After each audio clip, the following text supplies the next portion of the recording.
India voice, आपकी सोच, आपकी आवाज। नमस्कार, आप देख रहे हैं इंडिया वॉइस और मैं हूं आपके साथ पुष्पेंद्र चौधरी। बुलेटिन की शुरुआत करेंगे बड़ी और अहम खबर के साथ। विधानसभा चुनाव के बीच केंद्रीय गृह मंत्री अमित शाह ने असम का दौरा किया। इस बीच असम के पाथार कांदी में जनसभा को संबोधित करते हुए उन्होंने बीजेपी को वोट देने की अपील की है। अपने संबोधन के दौरान अमित शाह ने विपक्ष और घुसपैठियों पर भी जमकर निशाना साधा। उन्होंने राज्य से घुसपैठियों को चुन चुनकर बाहर करने का वादा किया है। विधानसभा चुनाव के बीच केंद्रीय गृह मंत्री अमित शाह ने असम का दौरा किया। इस बीच असम के पाथार कांदी में जनसभा को संबोधित करते हुए उन्होंने बीजेपी को वोट देने की अपील की। अपने संबोधन के दौरान शाह विपक्ष और घुसपैठियों पर भी जमकर बरसे। उन्होंने राज्य से घुसपैठियों की चुन चुनकर बाहर करने का भी वादा किया। अमित शाह ने कहा कि कांग्रेस की पुरानी सरकारों में घुसपैठियों को बसाने के लिए नीतियां बनाई जाती थी। घुसपैठ की खबरों पर प्रशासन आंखें मूंद बैठा रहता था। अब ऐसा नहीं है। हम असम की डेमोग्राफी को नहीं बदलने देंगे। इसके लिए राज्य में बीजेपी की सरकार को एक बार फिर चुने जाने की जरूरत है। मैं असम की जनता से अपील करता हूं कि वो हर सीट पर बीजेपी और उसके सहयोगी दलों के उम्मीदवारों को चुनाव जिताएं, ताकि असम से घुसपैठियों को चुन चुनकर निकाला जा सके। शाह के बयान पर एनडीए नेताओं ने अपना समर्थन दिया है। एनडीए नेताओं का कहना है कि ये घुसपैठिए हमारे देश की जनता का हिस्सा खा रहे हैं, उनकी जमीनें हड़प रहे हैं और इन सब के लिए विपक्षी पार्टी उनका समर्थन करती है। देश की जनता इस चीज को बर्दाश्त नहीं करेगी कि हमारा संसाधन का उपयोग विदेशी या घुसपैठ करे। सवाल यहाँ है, आज भारत के लोगों का जो हिस्सा है ये घुसपैठ करके आए लोग और उस हिस्सा को बांटने का काम करते हैं। और कुछ राजनीतिक दल अपनी राजनीतिक दुकानदारी सत्ता में काबिज रहने के लिए इन घुसपैठियों को सहारा देने का काम करती है। हाँ, ठीक तो कहा है। माननीय गृह मंत्री जी का दायित्व बनता है और भारत सरकार का भी दायित्व है कि जो बाहरी तत्व हैं, बाहरी घुसपैठी हैं, उनको बाहर किया जाए देश से। तो अमित शाह जी, माननीय गृह मंत्री ने जो कहा है उसको स्वागत योग्य है। बता दें कि राज्य में सीएम हिमंता बिस्वा शर्मा और कांग्रेस नेताओं की बयानबाजी के चलते सरगर्मी तेज है। ऐसे में शाह का विपक्ष पर घुसपैठियों को संरक्षण देने के आरोप से सियासी हलचल तेज हो गई है। कांग्रेस नेता पवन खेड़ा ने सीएम हेमंत बिस्वा शर्मा की पत्नी पर 3 पासपोर्ट होने के आरोप लगाए थे, जिसके बाद मंगलवार को दिल्ली और असम पुलिस की टीम ने पवन खेड़ा के घर छापा मारा, लेकिन वह घर पर नहीं थे। इसके बाद सीएम हेमंता ने कहा है कि पवन खेड़ा अगर पाताल में भी होंगे तो असम पुलिस उन्हें ढूंढकर निकालेगी। में सियासी बयानबाजी तेज हो गई है। कांग्रेस नेता पवन खेड़ा ने सीएम हिमंता बिस्वा शर्मा की पत्नी पर 3 पासपोर्ट होने के आरोप लगाए थे। पवन खेड़ा के दावे को सरासर हवाबाजी बताते हुए सीएम हिमंता बिस्वा शर्मा और उनकी पत्नी रिनिकी भुइयां ने निशाना साधा है, जिसके बाद मंगलवार को दिल्ली और असम पुलिस की टीम ने पवन खेड़ा के घर पर छापा मारा, लेकिन वो घर पर नहीं थे। इसके बाद सीएम हिमंता ने कहा है कि पवन खेड़ा अगर पाताल में भी होंगे तो असम पुलिस उन्हें ढूंढ कर निकालेगी। आप लोगों को जलील करेगा, लोगों को बेइज्जत करेगा और फिर बोलेगा हम फॉरेन मिनिस्टर पूछूंगा। तुम्हारा दामाद है क्या फॉरेन मिनिस्टर? पहले झूठ मूठ कागज क्यों लाए? पहले जाके फॉरेन मिनिस्टर को क्यों नहीं पूछा? कौन है ये खड़गे? क्या लुका छुपी का खेल है? असम, अरे कहाँ असम पुलिस को नहीं जानते? पाताल से भी उखाड़ के ले आएगा। कहाँ मिलेगा पवन खेड़ा? असम लसित बरफुकन का देश है। कौन सा ये पवन खेड़ा है? पाताल में भी लुकेगा तो हम उठा के लेके आएगा। तुम बताओ ये कागज तुम किसको दिए थे? मेरा डाउट है ये कागज राहुल गांधी दिए थे उनको। सो ये मुकदमा राहुल गांधी तक जाएगा। हिमंता के बयान ने एक बार फिर सियासी गलियारों में हलचल पैदा कर दी है। कांग्रेस नेताओं ने सीएम हिमंता के बयान पर पलटवार करते हुए कहा कि एक मुख्यमंत्री द्वारा इस तरह की भाषा का इस्तेमाल करना लोकतंत्र के लिए खतरा है। क्या ये किसी मुख्यमंत्री की भाषा हो सकती है? क्या यही मर्यादा है? और अगर इसी तरीके की भाषा सारे नेता बोलने लगेंगे तो इस देश का क्या हाल होगा। उत्तर प्रदेश का मुख्यमंत्री की भाषा देखिए, यूनियन मिनिस्टर्स की भाषा देखिए, आसाम के मुख्यमंत्री की भाषा देखिए। क्या भारत की संस्कृति यही सिखाती है? क्या आरएसएस जो भारत की संस्कृति की बात करता है? हालांकि बीजेपी नेताओं ने सीएम हिमंता के बयान का समर्थन किया है। बीजेपी नेताओं ने कहा है कि अगर पवन खेड़ा के पास ऐसा कोई सबूत है तो पेश करे, ऐसे छिपने से क्या होगा। पवन खेड़ा ने जो आरोप लगाए थे वह निराधार थे, फर्जी कागजों के बेसिस पे आरोप लगाए थे और जाली कागज उन्होंने पेश किए थे, एआई जनरेटेड कागज थे। इसलिए हेमंत बिस्वा शर्मा की पत्नी ने कंप्लेंट दर्ज करी, उसके ऊपर एफआईआर हुई और एफआईआर के आधार पर पुलिस तहकीकात करने के लिए दिल्ली आई। भाई अगर उनके पास असली कागज हैं तो वो दे दे, वरना कानूनी कार्रवाई फेस करें। बता दें कि असम में हिमंता बिस्वा शर्मा ने खड़गे और राहुल गांधी पर भी हमला बोला है। उन्होंने बताया है कि मुझे लगता है कि राहुल गांधी ने ये कागज उन्हें दिया था। अब यह मुकदमा राहुल गांधी तक जाएगा। ऐसे में अब राज्य की सियासत पूरी तरह से गर्मा चुकी है।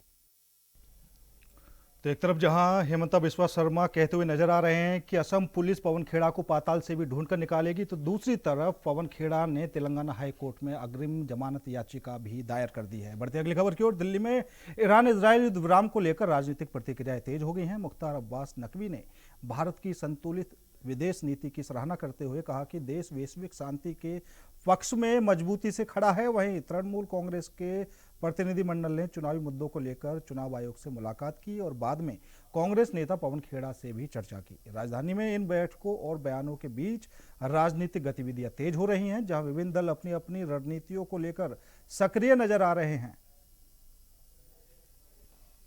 अगर इसमें पूरे के पूरे इस वैश्विक संकट के दौर में भारत की भूमिका देखें, प्रधानमंत्री नरेंद्र मोदी जी की भूमिका देखें, तो शुरू से वो इस संकट के समाधान के पक्ष में रहे हैं, संवाद के जरिए, समन्वय के जरिए। और उसका जो है उन्होंने सभी जो देश इससे प्रभावित थे, जो देश इसमें इन्वॉल्व थे, उनसे सबसे ये बात करी। और मैं मानता हूँ कि जो लोग जो है वो आज बहुत होता है ना कि पिंजड़े में कैद होकर के मियाँ मिट्ठू बनने की कोशिश कर रहे हैं, तो भारत कभी संदेशवाहक नहीं रहा, कभी मैसेंजर नहीं बना, बल्कि मैसेज दिया, लाउड एंड क्लियर मैसेज दिया। मुख्यमंत्री मोहन यादव ने जवाहरलाल नेहरू कृषि विश्वविद्यालय में आयोजित कृषि मंथन 2026 कार्यक्रम में भाग लिया। इस दौरान उन्होंने किसानों की आय बढ़ाने, आधुनिक तकनीकों के उपयोग और कृषि को लाभकारी बनाने पर जोर दिया है। उन्होंने कहा कि सरकार किसानों को आत्मनिर्भर बनाने के लिए नई योजनाएं लागू कर रही है। कार्यक्रम के कृषि वैज्ञानिकों, विशेषज्ञों और बड़ी संख्या में किसानों ने हिस्सा लिया। मुख्यमंत्री ने नवाचार, सिंचाई सुविधाओं के विस्तार और फसल विविधीकरण को बढ़ावा देने की आवश्यकता बताई है, ताकि प्रदेश में कृषि क्षेत्र को नई दिशा और गति मिल सके।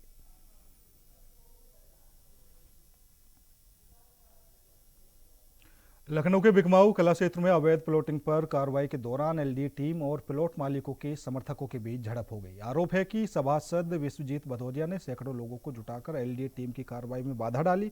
इस दौरान एलडीए कर्मियों से बदसलूकी और हाथापाई भी हुई है, जिसका वीडियो सोशल मीडिया पर वायरल हो रहा है। इससे नेमिस नगर योजना प्रभावित हो रही है और बिल्डरों पर सरकारी योजना को नुकसान पहुंचाने के गंभीर आरोप लगे हैं। बीजेपी विधायक योगेश शुक्ला की आड़ में दबाव बनाने का दावा भी किया गया है। एलडीए अधिकारियों ने एलडीए वीसी के निर्देश पर अवैध निर्माण हटाने की कार्रवाई जारी रखी और भारी पुलिस सुरक्षा की मांग की है।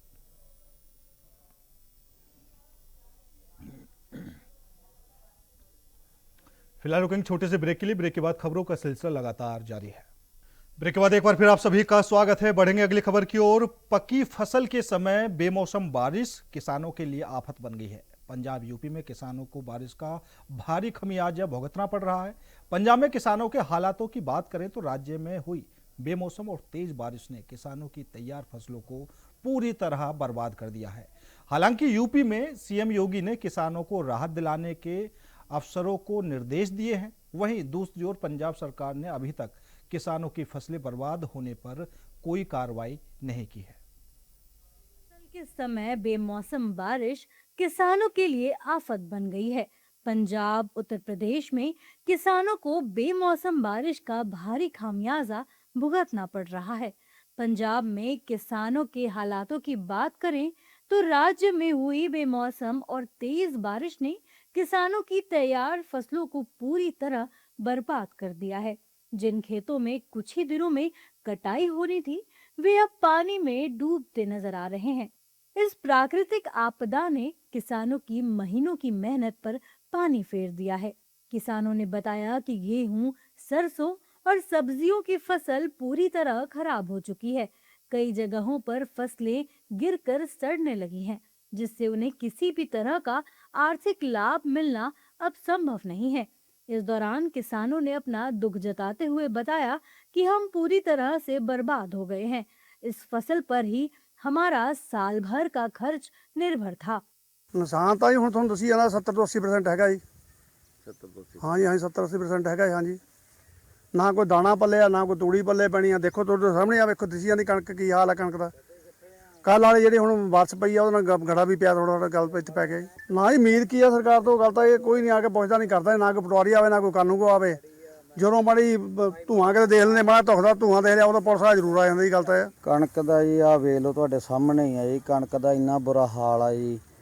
ਆ ਛਿੱਟੇ ਦੇ ਵਿੱਚ ਪਾਣੀ ਵੜ ਚੁੱਕਿਆ ਜੀ। ਇਸ ਟਾਈਮ ਇਹ ਛਿੱਟਾ ਵੱਧ ਤੋਂ ਵੱਧ 1 ਜਾਂ 2 ਦਿਨ ਆ ਜੀ। ਅੱਜ ਤੋਂ ਦੂਜੀ ਸ਼ਾਮ ਤੀਜੀ ਸ਼ਾਮ ਦਿਨ ਚੜ੍ਹਦੇ ਤੱਕ ਇਹ ਛਿੱਟਾ ਦਾਣਾ ਫੁੱਟ ਆਉਣਾ ਜੀ। ਇਹ ਕਿਸੇ ਕੰਮ ਦਾ ਨਹੀਂ ਰਹਿਣਾ ਜੀ। ਇਹ ਨਾ ਸਾਡੇ ਕੰਮ ਦਾ ਰਹਿਣਾ, ਨਾ ਪਸ਼ੂਆਂ ਦੇ ਖਾਣ ਜੋਗਾ ਰਹਿਣਾ। ਇਹ ਤੂੜੀ ਵੀ ਨਹੀਂ ਬਣਨੀ ਜੀ ਪਸ਼ੂਆਂ ਨੂੰ ਪੈਣ ਜੋਗੀ। ਆ ਤੁਹਾਡੇ ਸਾਹਮਣੇ ਹੀ ਆ, ਤੁਸੀਂ ਆ ਵੇਖ ਲਓ ਕੀ ਹਾਲ ਆ ਇਹ ਆਪਣੀ ਫਸਲ ਦਾ ਜੀ। ਸਰਕਾਰਾਂ ਕਹਿੰਦੀਆਂ ਕੁਛ ਆ ਪਰ ਕਰਦੀਆਂ ਕੁਛ ਆ ਜੀ। ਉਮੀਦਾਂ ਹੈ ਸਰਕਾਰ ਨੂੰ? ਸਾਨੂੰ ਤਾਂ ਕੋਈ ਉਮੀਦ ਹੈ ਨਹੀਂ ਗੀ ਜੀ। ਪਹਿਲੇ ਦਿਨੋਂ ਇਹ ਬਸ ਇਕੱਲੇ ਮੈਕਾਂ ਤੇ ਬੋਲਣ ਜੋਗੇ ਹੀ ਹੈ ਜੀ ਸਰਕਾਰ। ਬਹੁਤ ਨੁਕਸਾਨ ਪਹੁੰਚ ਗਿਆ ਜੀ। ਪਹਿਲਾਂ ਕੁਝ ਪਹਿਲਾਂ ਪਹੁੰਚ ਗਿਆ ਰਹਿੰਦਾ ਖੁੰਦਾ, ਹੁਣ ਪਹੁੰਚ ਗਿਆ ਅੱਧ ਮੰਗੂ ਹੋ ਗਿਆ ਜੀ। ਸਾਰਾ 50% ਹੋ ਗਈ ਜੀ। ਅੱਛਾ ਜੀ। ਹਾਂ ਜੀ, ਲੰਬਾ ਪੈ ਗਿਆ ਜੀ। ਹੁਣ ਦੱਸ ਕੀ ਜ਼ਿਮੀਂਦਾਰ ਕਰੂ? ਰੇ ਵੀ ਪਾਇਆ, ਤੇਲ ਵੀ ਪਾਇਆ, ਤੇਲ ਫੂਕਿਆਗਾ। ਦੱਸੋ ਹੁਣ ਕਰੇ ਕੀ ਜ਼ਿਮੀਂਦਾਰ? ਦੱਸੋ ਜਿਨ੍ਹਾਂ ਦੀ ਠੇਕੇ ਤੇ ਜ਼ਮੀਨ ਆ ਉਹਨਾਂ ਨੂੰ ਹਾਂ ਉਹ ਕਿੱਧਰ ਜਾਣਗੇ? ਉਹ ਤਾਂ ਜਮੀ ਮਾਰੇ ਗਏ। ਠੇਕੇ ਵਾਲਿਆਂ ਨੂੰ ਤਾਂ ਜਮੀ ਬਚਣਾ ਬਚਾਉਣਾ ਤਾਂ ਦੂਰ ਦੀ ਗੱਲ ਆ, ਉਹਨਾਂ ਦੇ ਠੇਕੇ ਵੀ ਨਹੀਂ ਪੂਰੇ ਹੋਣੇ। ਦੱਸੋ ਹੁਣ ਕੀ ਕਰੂ ਜ਼ਿਮੀਂਦਾਰ? ਇਹ ਸਰਕਾਰ ਨੂੰ ਹੋਣਾ ਚਾਹੀਦਾ ਵੀ कुछ ना कुछ देवे ਜ਼ਿਮੀਂਦਾਰਾਂ ਨੂੰ। पंजाब जैसे हालात यूपी में भी हैं, जहां किसान कर्ज और नुकसान के दोहरे संकट से जूझ रहे हैं। यूपी में किसानों की फसल बारिश ने तबाह कर दी है। किसानों की साल भर की मेहनत महज कुछ घंटों में ही बर्बाद हो गई है। उत्तर प्रदेश के किसानों ने बताया कि हमारी पूरी साल की मेहनत पर पानी फिर चुका है। हाँ, गेहूँ गिरो है, आंधी भी आ रही है तेज और ओले भी गिर रहे हैं और दाना भी फसल का फूल रहा है जो मलुए कटे डरे इतने में। और मक्का की नुकसान हुए, गेहूँ मक्का न गए और तम्बाकू का पत्ता गिर गया और बहुत नुकसान हो रहा है। जैसे हरी फसल होती है तो रही है वो है, वापस सब पे नुकसान जा रहा है ओले का। खेती को भारी नुकसान हुआ है, सरसों का नुकसान हुआ है, गेहूं में नुकसान हुआ है और ओले बहुत पड़े हैं तादाद से ज़्यादा। इससे किसान बहुत त्रस्त हो गया है। हरी सब्जियों को भी नुकसान है इससे। और किसान लगातार बेचारा खेती काट रहा था, अब खेती कई दिनों के लिए रुक गई है। को सुंगाना और इकट्ठा करना बड़ा मुश्किल हो रहा है, बहुत बड़े नुकसान में है। सरकार से भी हमें यही आशा है कि हमें कुछ ना कुछ इसमें राहत दे, क्योंकि हमारे पास में केसीसी बने हुए हैं या जो भी हैं, उसका पैसा कहाँ से देंगे सरकार को। बता दें कि असमय बारिश, ओलावृष्टि तथा कुछ स्थानों पर आगजनी की घटनाओं से रबी फसलों को हुए नुकसान पर सूबे के मुख्यमंत्री योगी आदित्यनाथ ने गहरी संवेदना व्यक्त करते हुए अधिकारियों को तुरंत पारदर्शी और संवेदनशील कार्रवाई के निर्देश दिए हैं।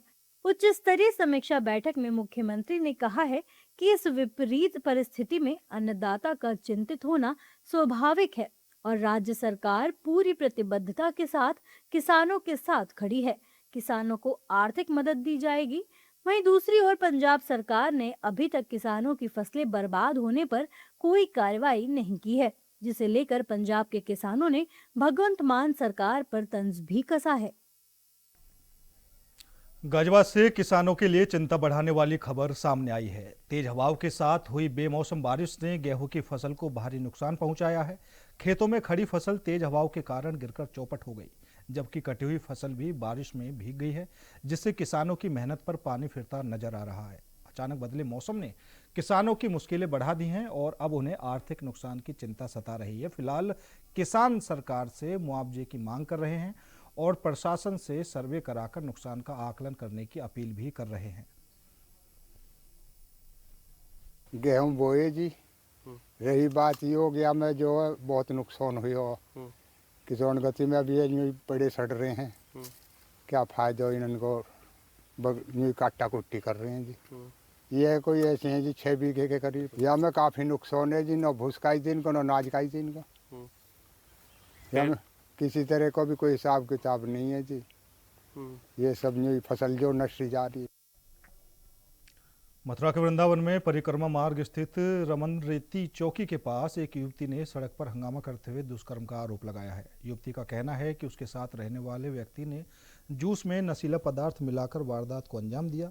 मामले में पीतमपाल सिंह के अनुसार थाना जेत में एफआईआर दर्ज की जा रही है और नामजद आरोपी हिरासत में है। जांच में संपत्ति विवाद का पहलू भी सामने आया है। पुलिस ने पीड़िता का मेडिकल कराया और साक्ष्यों के आधार पर आगे की सख्त कार्रवाई की बात कही है। पर एक बलात्कार के संबंध में एक सूचना प्राप्त हुई है और सूचना के आधार पर थाना जैत पर अभियुक्त पंजीकृत किया जा रहा है और अभियुक्त को इसमें हिरासत में लिए गया और पूछताछ की जा रही है। इसमें एक तथ्य सामने आया है कि जो पीड़ित महिला है, इसकी मां को अभियुक्त ने एक मकान दान पात्र किया था। कुछ समय पहले उसमें 15 लाख का लोन था, उसमें 5 लाख रुपए जमा किए जा चुके, 10 लाख रुपए अभी तक जमा नहीं किए। इस बात को लेकर के भी आपस में इनमें झगड़ा चल रहा है और इस पहलू पर भी जांच की जा रही है और जो भी महिला द्वारा आरोप लगाया गया उसके संबंध में मेडिकल कराया जा आवश्यक कार्रवाई की जा रही है। डिप्टी सीएम केशव प्रसाद मौर्य ने किसानों को आश्वासन दिया है कि हालिया बारिश से हुए नुकसान का सर्वेक्षण कर मुआवजा दिया जाएगा। उन्होंने कहा कि बारिश और प्राकृतिक आपदाएं किसी के नियंत्रण में नहीं होती, इसलिए सरकार को दीर्घकालिक समाधान तलाशने होंगे। मौर्य ने जोर देकर कहा कि भविष्य में किसानों को ऐसे संकटों से बचाने और नुकसान कम करने के लिए ठोस रणनीति बनाई जाएगी। प्रशासन को जल्द सर्वे पूरा करने के निर्देश दिए गए हैं, जिससे प्रभावित किसानों को समय पर राहत मिल सके और उनकी आजीविका सुरक्षित रह सके। जो समस्या होगी उस देखिए जो नुकसान हुआ है उसकी का सर्वे हो रहा है। सर्वे करके जो किसानों को मुआवजा प्रदान करना है वो दिया जाएगा। लेकिन बेमौसम जो बारिश है ये एक प्राकृतिक आपदा होती है, इसमें सरकार या व्यक्ति का बस नहीं होता है। लेकिन आने वाले समय में इस प्रकार के संकटों से हमारे किसान कैसे उबर पावें, या भी मैंने यहाँ कृषि वैज्ञानिकों को आह्वान किया है, अपील किया है कि इस पर भी शोध करें, क्या रास्ता निकाला जाए, कौन सी ऐसी फसल उपजाई जाए, क्योंकि लगभग हर वर्ष इस समय लगभग अप्रैल के महीने में इस प्रकार की बारिश, इस प्रकार की कहीं न कहीं ओलावृष्टि होती है। तो उसका विकल्प तलाशेंगे, हमारे वैज्ञानिक शोध करके इस्तेमाल करेंगे तकनीकी का। हमारे देश के किसान की फसल न तो प्राकृतिक आपदा से बर्बाद हो और न तो मार्केट में जब बिकने की कोई संभावना ना हो तो न तब बर्बाद हो, उसकी स्टोरेज की, उसकी सब व्यवस्था कराएंगे। ग्रेटर नोएडा में बड़े औद्योगिक आयोजन का शुभारंभ हुआ है। मंत्री सुरेश खन्ना ने इलेक्ट्रॉनिक इंडिया और प्रोडक्ट्रोट्रिन का इंडिया एक्सपो का उद्घाटन किया। इस अंतर्राष्ट्रीय एक्सपो में 50 देशों के प्रतिनिधियों सहित 60,000 से अधिक प्रतिभागियों ने हिस्सा लिया। कार्यक्रम के दौरान 5,000 करोड़ रुपए के समझौते ज्ञापनों पर हस्ताक्षर भी हुए हैं, जिससे निवेश और रोजगार के नए अवसर खुलने की उम्मीद है। सरकार का कहना है कि यह आयोजन उत्तर प्रदेश को इलेक्ट्रॉनिक्स निर्माण का प्रमुख हब बनाने की दिशा में महत्वपूर्ण कदम साबित होगा।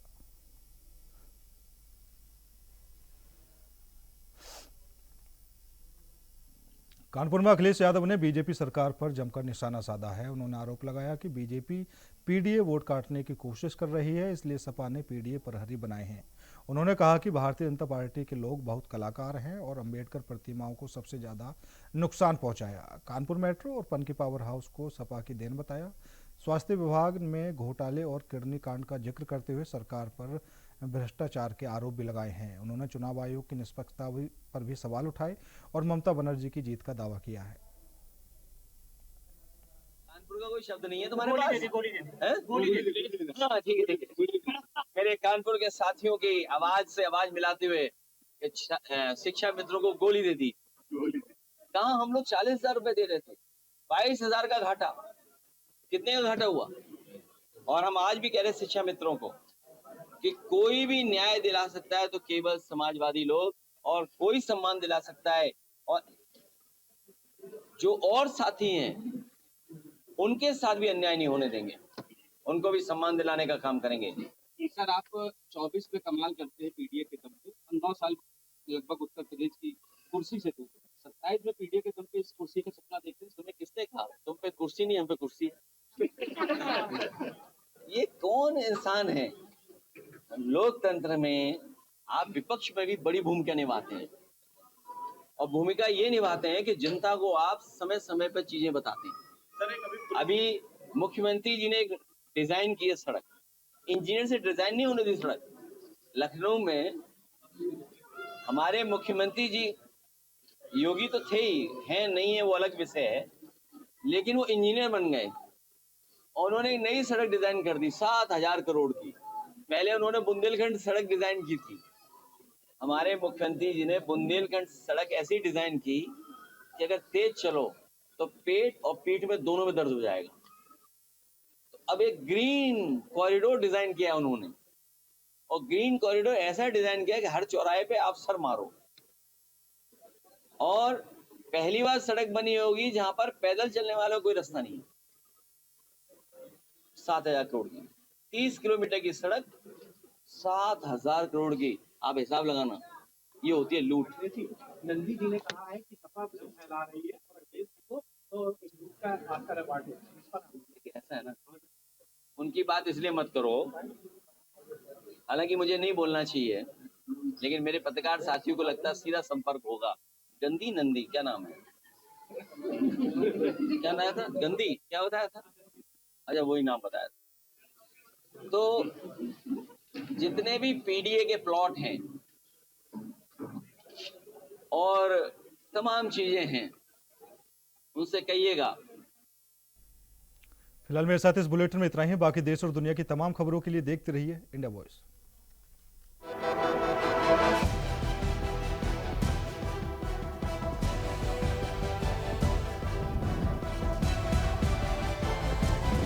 इंडिया वॉइस, आपकी सोच, आपकी आवाज।